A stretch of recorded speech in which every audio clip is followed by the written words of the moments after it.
was a time when I longed for American movie studios to start making their own Godzilla movies, if only for the selfish reason of not having to wait 2 to 5 years for them. Now, of course, I can get pristine copies of all the Godzilla movies delivered to my door, dubbed or subbed. I should be happy as a clam, rather than on the knife edge between anxiety, depression, and inarticulate screaming. But unfortunately, Godzilla has finally found a giant monster he cannot defeat. Late-stage capitalism. And its God's forsaken industrial production line of a culture industry. Legendary Pictures announced what they've been trying to get all of us to call the Monsterverse way back in the long, long ago of October 2015. Right after they announced that they were making a King Kong movie, seemingly for no other reason than to justify eventually making a remake of King Kong vs. Godzilla. Oh wait, I'm sorry. I meant to say a movie called Godzilla vs. Kong. See, it's not a remake, because they switched who got top billing.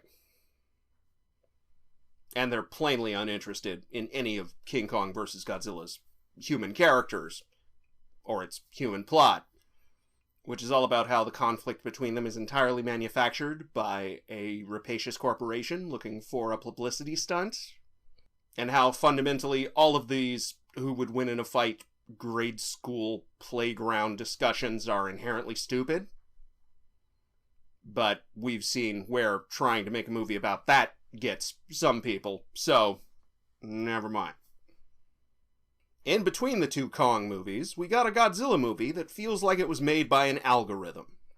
An algorithm fed not on other Godzilla movies, but on the generalized idea of a Godzilla movie as held by people who do not watch them. Or if they do, just fast forward to the action scenes like Donald Trump apparently does with every movie. Kevin Smith got dunked on across Twitter this year for suggesting that a Godzilla movie with no humans might be the best possible idea.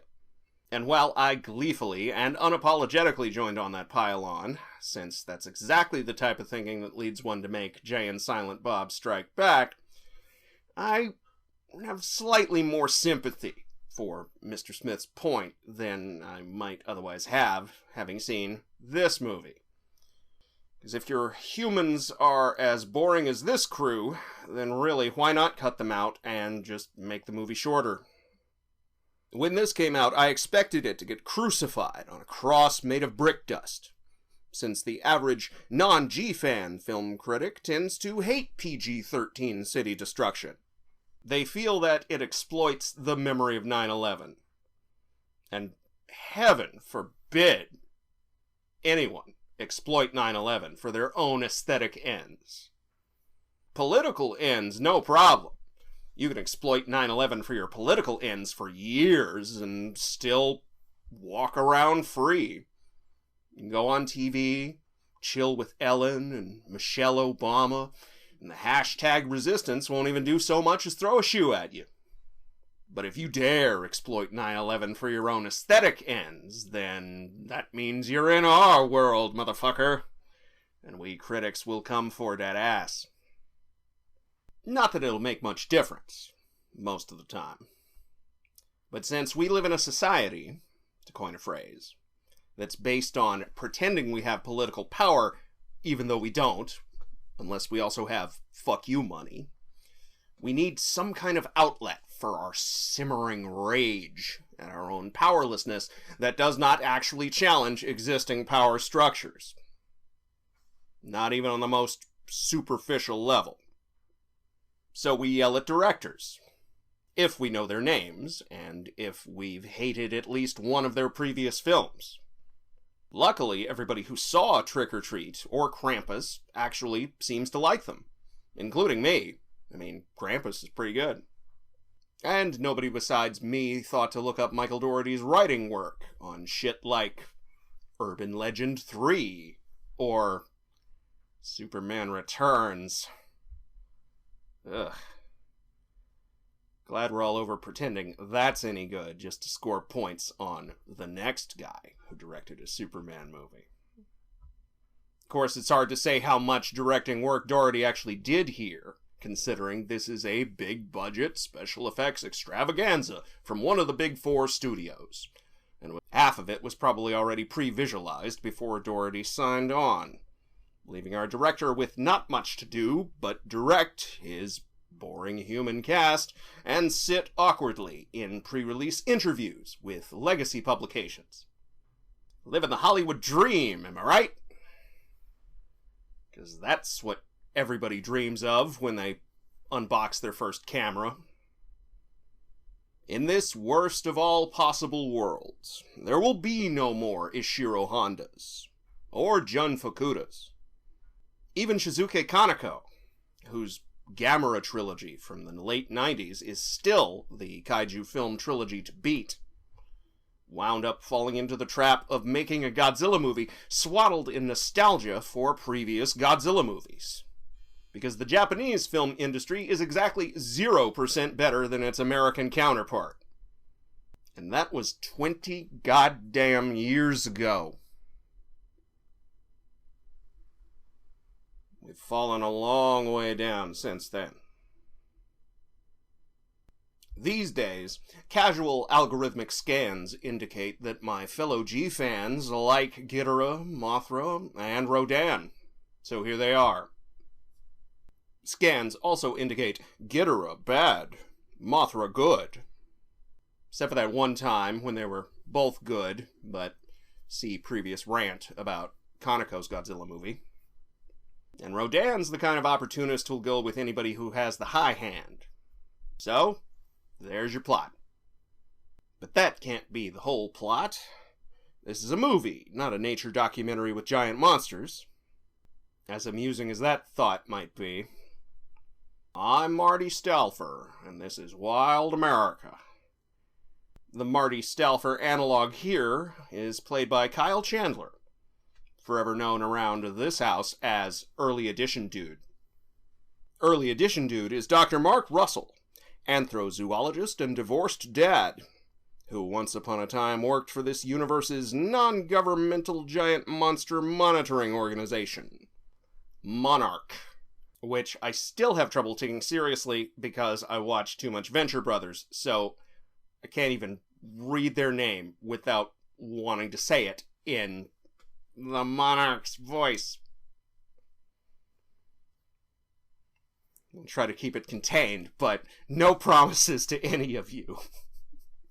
Dr. Early Edition and his now ex-wife, Emma, played by Vera Farmiga from the Conjuring universe, perfected a way to communicate with the monsters, or titans, as this film would have it, via the frequencies that they all seem to share, despite clearly being from different phylums and classes in the animal kingdom. Never mind genuses or species. That device is called the Orca, which I also have trouble taking seriously, since that's the name of a Jaws ripoff from 1977, about a killer whale on a quest for vengeance against the humans who killed his pregnant mate. I'm tempted to call Orca a genuine bona fide American kaiju film, but doing so would bring up all kinds of philosophical questions. Like, is Jaws a giant monster movie? Shark is pretty damn big. And if it is, that would just bring up even further, more philosophical questions. And look, here I am already getting distracted. Sorry, not sorry. The Doctors Russell split up after losing a child in the climactic Battle of San Francisco, as depicted in 2014's Godzilla. Dr. The Conjuring took their surviving child, Madison, Millie Bobby Brown from Stranger Things, but with hair, while Dr. Early Edition went back to studying smaller things with simpler taxonomies, like wolves. But just when he thought he was out, the almighty Monarch pulls him back in, because Dr. The Conjuring and Madison have been kidnapped, and the perfected Orca stolen by a band of eco-terrorists, led by, aw shit, it's Charles Dance. Charles Dance Party, everybody. Hide your kids, hide your wife. We're paying every Lannister's debts out here. Everyone's evil English dad plans to use the Orca to awaken all the Titans at once, hoping they'll destroy human civilization and thus save the Earth from all the overlapping climate catastrophes that humanity's created and is studiously ignoring to this day. Because he's played by Charles Dance, who maxed out his charisma stat back when Game of Thrones was still a six-pack in George R.R. Martin's fridge, I have some sympathy for him. Unfortunately, I have no sympathy for the film he's in.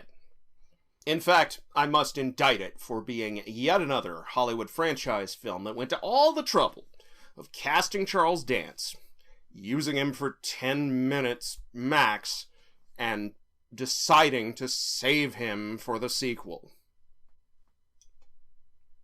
In the universe of all movie crimes, that is at least criminal negligence right there. But instead of being invested in Charles Dance's quest to wipe out human civilization, I'm supposed to be invested in Dr. Early Edition's divorced dad quest to reunite with his family. Which is funny to me because that's the human interest plot in almost every Roland Emmerich disaster movie except 1998's Godzilla. Though even there, Dr. Nick wasted a stupid amount of time trying to get back together with his ex-girlfriend. As a result of this, I was inured to the plight of the divorced dad archetype long before I realized what they say to each other on the internet when they think no one's looking. Spoiler alert, it's a bunch of bigoted bullshit and conspiracy theories. Pretend to be shocked. Company is over. And this film felt it could get away with making Dr. Early Edition instantly hyper-competent, despite being surrounded by entire roomfuls of professional monster hunters. You're telling me that we have an entire organization that supposedly dedicated its life to studying Godzilla, and none of them, not a one, ever thought to treat the Big G the same way you treat a stray dog you meet in the street? They really needed Dr. Early Edition to show up and go, hey, maybe don't posture like you're a threat, unless you want to rumble. Maybe speak slowly, in a calm, soothing voice. Give him the occasional treat.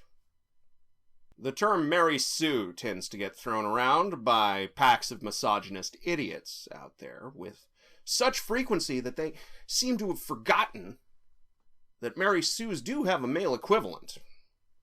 But I come to you from old school Star Trek fandom, so I haven't forgotten. And I'm calling it. Dr. Early Edition is a Gary Stew. As such, he's boring, and I could care less about the status of his nuclear,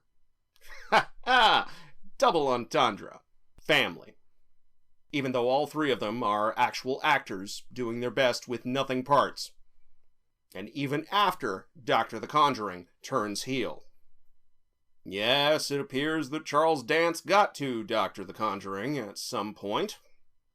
And she was in on the whole orca theft thing from the start. So much so that she, and not Charles Dance, in one of the film's many, many, many mistakes, gets to deliver the big villain speech to the assembled forces of the almighty monarch about how all this monster mayhem is necessary, because pollution, which is real, and overpopulation, which isn't, it's just a justification for eventual genocide, and the complete failure of humanity's political systems to do anything about either. This is eco-terrorism as conceived by someone whose concept of eco-terrorism begins and ends with the Unabomber. Maybe they read Rainbow Six, though I really doubt it. Seriously doubt the people who make the game Rainbow Six even bothered to read that doorstop. Christ. Read the Unabomber's manifesto these days, and you might be surprised just how many right-wing assholes, especially here on YouTube, have wholesale plagiarized his critique of the left, secure in the knowledge that Ted Kaczynski's not about to sue them. Even even though they've expanded it to include several lefts that didn't exist when Teddy Boy wrote his book. And of course they all ignore that one line where he just straight up says, "The conservatives are idiots," because that's just one line, Ted.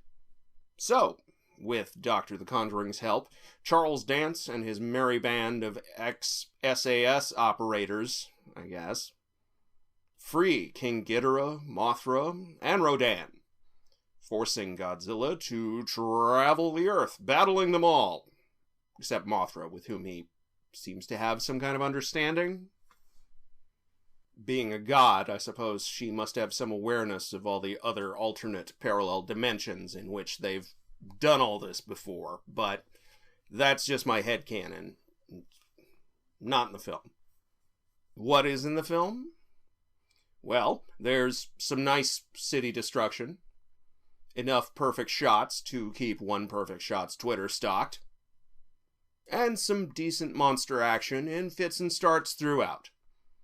Intercut, of course, with color commentary from the good folks at Monarch. I do appreciate the spectacle of Boston getting reduced to molten glass. I like the care taken by the army of special effects artists to characterize all of our monsters, despite their stiff reptilian or insectoid faces.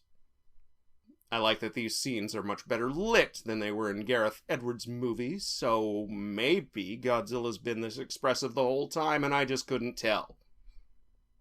And I'll give props to any film with the stones to just straight up go, "Hey, you know what? The hollow earth is real. Deal with it, scrub. Fuck the flat earth. And flat earthers. I grew up reading Jules Verne and Edgar Rice Burroughs, so we're all about the hollow earth in this house." Axel Island, Pellucidar, the series of tubes through which Godzilla travels here. Back all this right the fuck up and get it into my veins. Especially since sunken underground civilizations regularly threaten to destroy the worlds of Japanese sci-fi films throughout the 50s, 60s, and 70s. Here the underground civilizations are long dead, but their sunken cyclopean cities remain, preserved in vast, often radioactive caverns where only Godzillas dare to tread. He retreats to one such after the military bombs both him and King Ghidorah with, what else, yet another oxygen destroyer.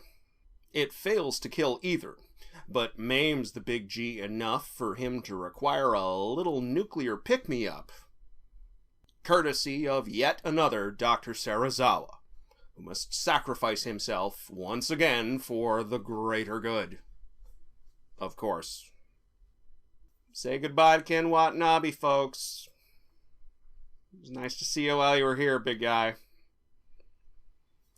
Hope you weren't hoping for him and Charles Dance to share a scene together, because their combined acting powers would have probably created a singularity and just cracked this universe in half. So, guess it was for the best. Yeah, I'm being snarky, but do you see what I mean about the algorithm? About how this film feels algorithmically generated. There must always be a Dr. Serizawa, and he must always sacrifice himself for the greater good. Godzilla and King Ghidorah are doomed to fight each other across all permutations of the multiverse by the same self-reinforcing process that keeps every new Superman fighting new Lex Luthors and new General Zods at the expense of the entire rest of his rogues gallery.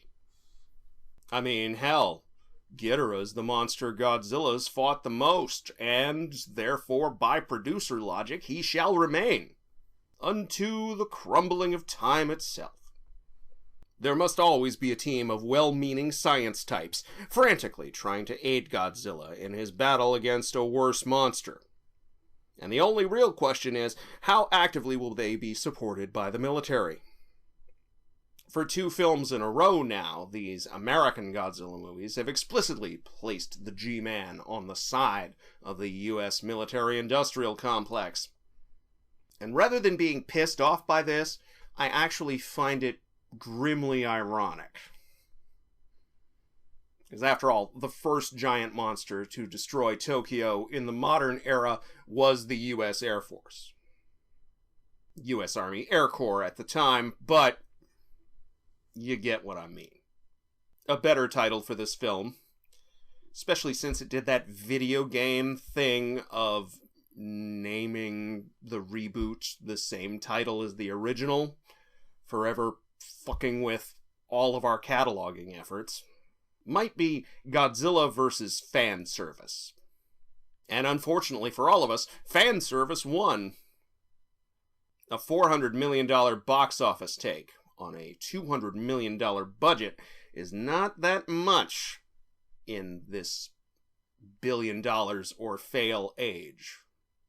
But it means that while some of my fellow G fans no doubt saw this and felt serviced and then went back to see it again, and I see you, I hear you, and I hereby validate you through my dubious authority of having a show on the internet where I bitch about movies, for whatever that's worth. Not much, let me tell you, but there it is. Go in peace. But that $400 million take means that the civilians, the uninitiated, the non-G fans, bounced right off of this sucker with all of their prejudices confirmed. I have witnessed this happen firsthand in my own house, and it is terrifying.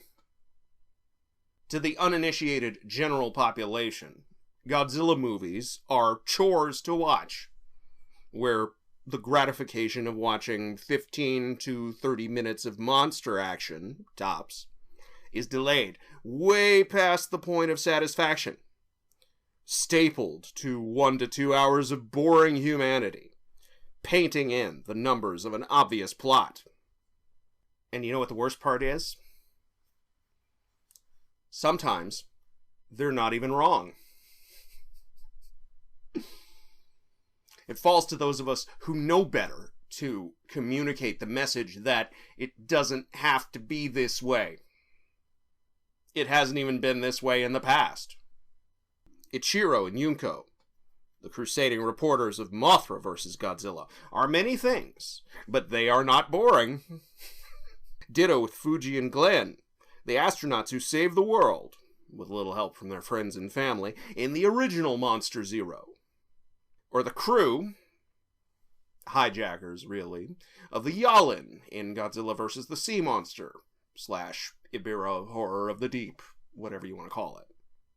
Hell, even Maki, Yoko, and Professor Hayashida from Godzilla 1985 are, well, okay, they're a little boring until the end, but they're just one part of a much larger story about Japan's place in a mid-1980s Cold War world.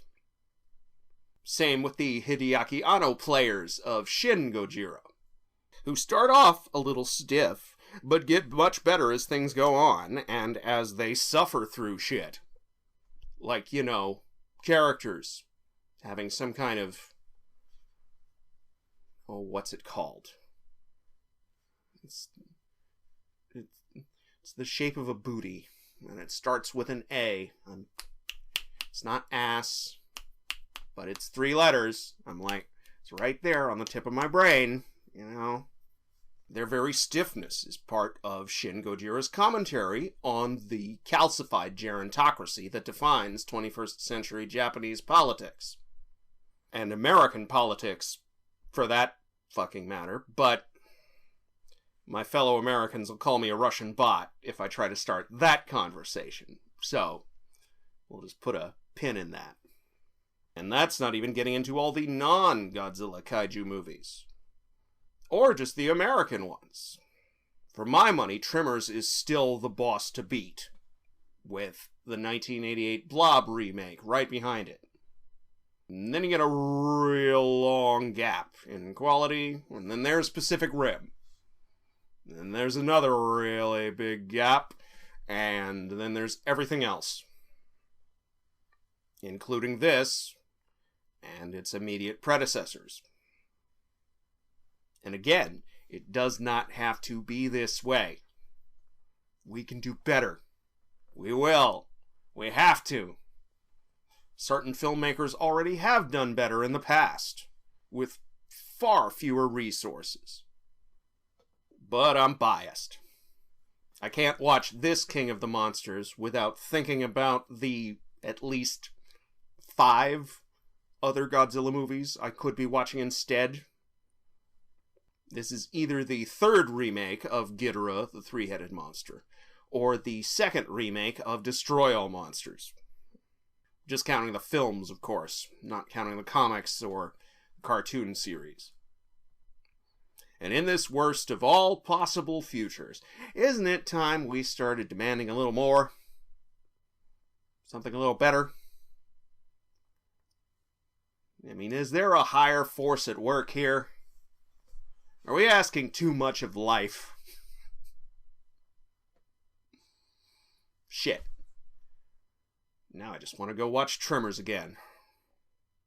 Tremors is still good, folks. Go watch that. And thanks for watching this, everybody. If you like the show, hit the like button and the subscribe button. And if you really like the show, then consider supporting it on Patreon, like the fine people whose names I'm about to read to you right now. Mr. Hootie Dean, Detective Steve, The Aftermovie Diner, and Stu G. Next time, I don't know, Birds of Prey, I guess? Getting addicted to reviewing stuff I actually like.